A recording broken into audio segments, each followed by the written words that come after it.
Operation Metro Surge has brought thousands of federal agents to Minnesota, targeting undocumented immigrants with criminal records. The operation marks a dramatic escalation of federal immigration enforcement in Minneapolis-St. Paul, and nearby communities. The presence of these agents is highly visible, creating fear and uncertainty, especially among immigrants. Tom Homan, the White House border czar and former ICE director, leads the operation with a hardline approach. The surge has strained relations between federal authorities and local communities, who are struggling with the impact. Over several weeks, agents have conducted numerous raids and arrests across the Twin Cities. The government claims these actions are targeted, but community members report widespread fear and disruption. Families, friends, and entire neighborhoods are affected, not just those detained. Local leaders question the legality and civil rights implications of the operation. On February 4, 2026, Tom Homan announced a partial withdrawal from Operation Metro Surge. 700 federal agents will leave Minnesota, reducing the force from 2,700 to 2,000. This is not a full retreat. 2,000 agents remain, and the operation continues. The drawdown follows weeks of protests and negotiations with state leaders. Homan claims the reduction is a reward for increased cooperation from some local law enforcement agencies. For many, the news brings mixed feelings. Relief at fewer agents, but anxiety as the core operation persists.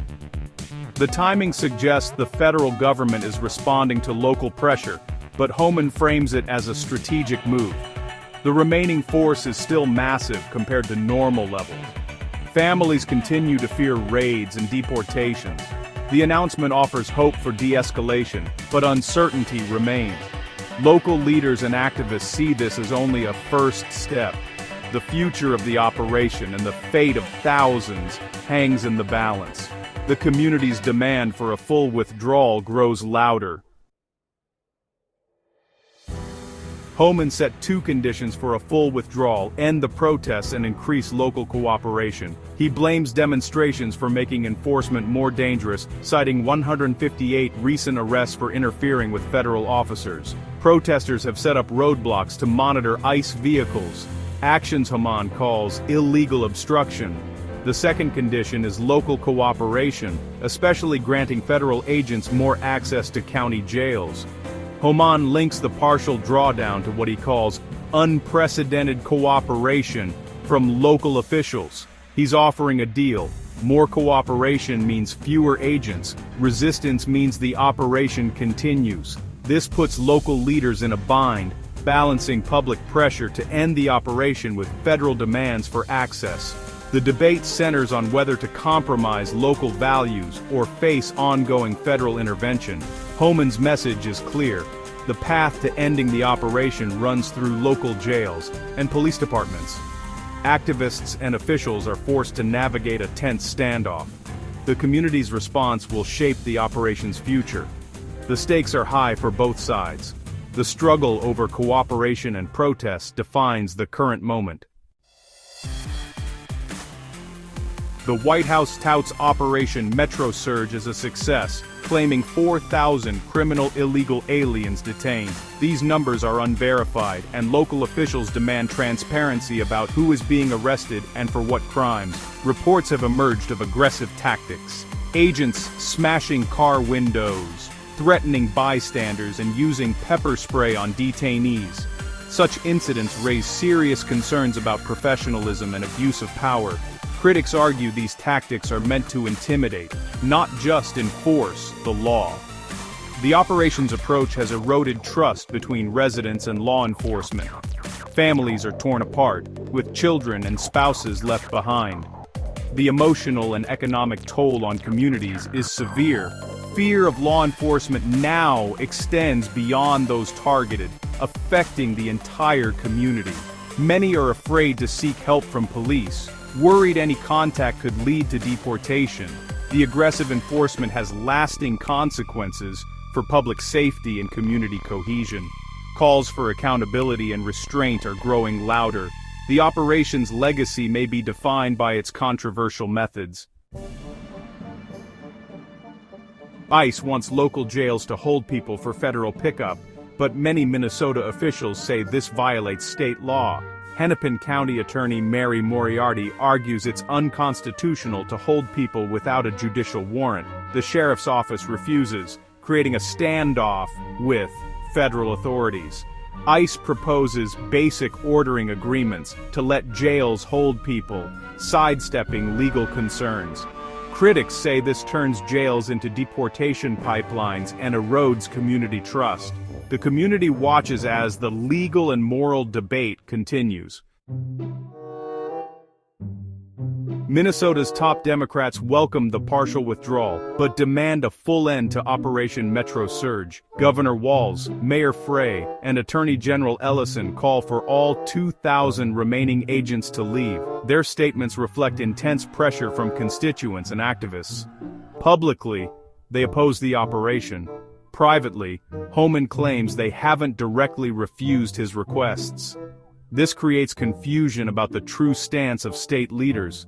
The push for withdrawal is also about accountability. Walz's office demands state investigations into the deaths of two protesters, Renee Good and Alex Preddy. These deaths have become rallying points for opponents of the operation. State leaders want transparency and justice, doubting the federal government's ability to investigate itself. The conflict between state and federal authorities deepens. The demand for a full withdrawal is both a political and moral stand. The community's healing depends on ending the operation and addressing its consequences. The struggle for accountability continues. The state's leaders are under scrutiny as the crisis unfolds. Activists have responded with relentless protests, demanding a total end to Operation Metro Surge. As Homan announced the partial withdrawal, protesters gathered outside the Whipple Federal Building, making their opposition clear. Their tactics include roadblocks and citizen monitoring to track ICE vehicles and warn communities of raids. These actions are a response to the lack of transparency from federal authorities. The government has prosecuted activists for interfering with operations. But resistance continues. For many, the fight is personal. They're defending friends, families, and neighbors. Activists argue the operation is tearing communities apart and creating an atmosphere of fear. Their goal is not just to end this operation, but to push for a more humane immigration system. Despite legal threats, their resolve remains strong. The movement is driven by a belief in dignity and safety for all residents. The ongoing protests keep pressure on both federal and local officials. Community resistance is shaping the narrative and the future of enforcement. The struggle shows no signs of ending soon. Operation Metro Surge faces widespread criticism from officials, civil rights groups, and legal experts. Many see it as collective punishment, targeting entire communities and creating fear among those with no serious criminal history. The operation's aggressive tactics and broad scope are viewed as disproportionate and harmful. Legal experts argue that holding people without judicial warrants violates constitutional rights. Reports of misconduct, window smashing, threats, and pepper spray fuel calls for independent investigations. The deaths of Renee Good and Alex Preddy have intensified demands for justice and state-led inquiries. Critics distrust the federal government's ability to investigate its own agents. The lack of transparency about arrests and outcomes undermines public trust. The government's secrecy is seen as a way to avoid accountability. Civil rights groups like the ACLU are monitoring the situation closely. The operation's impact extends beyond those detained, affecting the entire community. The demand for transparency and accountability is growing. The controversy has become a defining issue for Minnesota.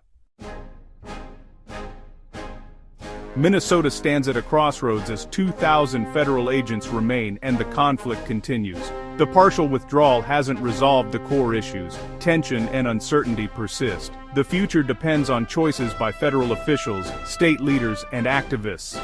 Increased cooperation could lead to quieter enforcement, but more deportations. Continued resistance may prolong the standoff, but uphold local autonomy. The outcome will set a precedent for immigration enforcement nationwide. The debate highlights deep divisions over due process, civil rights, and federal power. How Minnesota responds will shape the national conversation on immigration. The struggle is about more than policy. It's about the rights and safety of entire communities. The nation is watching to see if local resistance can influence federal action. The next steps will determine the legacy of Operation Metro Surge. The stakes are high for Minnesota and beyond. The story is far from over.